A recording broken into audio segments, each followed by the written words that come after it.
आज म कुनै घुमाउरो कुरा गर्दिनँ। आज म कूटनीतिक भाषा प्रयोग गर्दिनँ।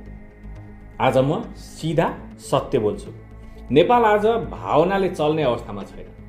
नेपाल आज ट्रेन्डले चल्ने देश होइन।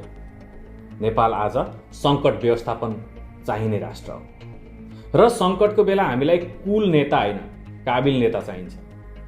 बालेन शाह नाम चलिरहेको छ, युवामा लोकप्रिय पनि छन् र काठमाडौँमा काम पनि देखिएकै छ। यो सबै स्वीकार्य छ, यो सबै सम्मान योग्य छ। तर आजको प्रश्न थोरै फरक छ।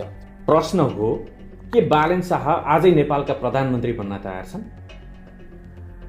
उत्तर मनले होइन, दिमागले सोच्नुपर्छ। देश चलाउनु भनेको माइक समातेर बोलेको जस्तो सजिलो हुँदैन।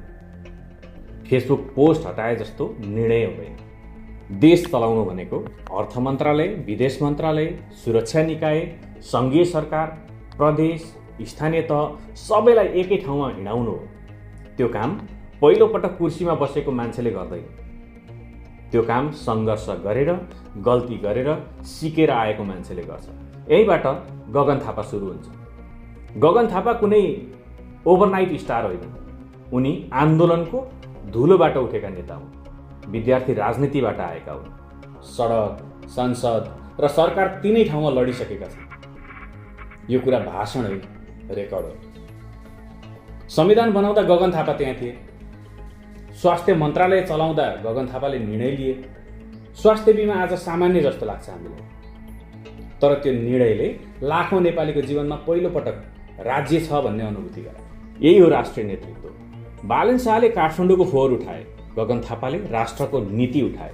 फरक यति हो, बालेन साहसी छ, तर साहस मात्र प्रधानमन्त्रीको योग्यता हुँदैन। बालेन आक्रोश व्यक्त गर्छन्, तर आक्रोश समाधान होइन। देश चलाउन रिस होइन, रिजल्ट चाहिन्छ। आज नेपालसँग समस्या के छन्? ऋण बढ्दैछ, युवा विदेशिँदै छन्, अर्थतन्त्र दबावमा छ, छिमेकी र अन्तर्राष्ट्रिय सम्बन्ध संवेदनशील छन्। यी समस्याको समाधान डोजरले हुँदैन।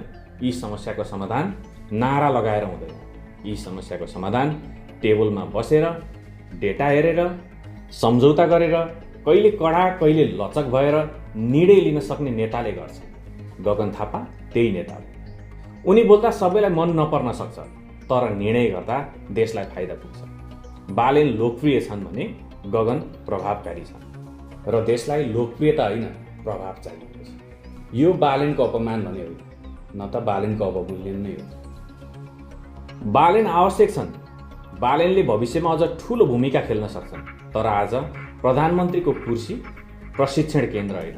त्यो कुर्सीमा बस्ने मान्छेले पहिल्यै सिस्टम बुझेको हुनुपर्छ, राज्य चलाइसकेको हुनुपर्छ। त्यो मापदण्डमा गगन थापा एक्लै उभिन्छ।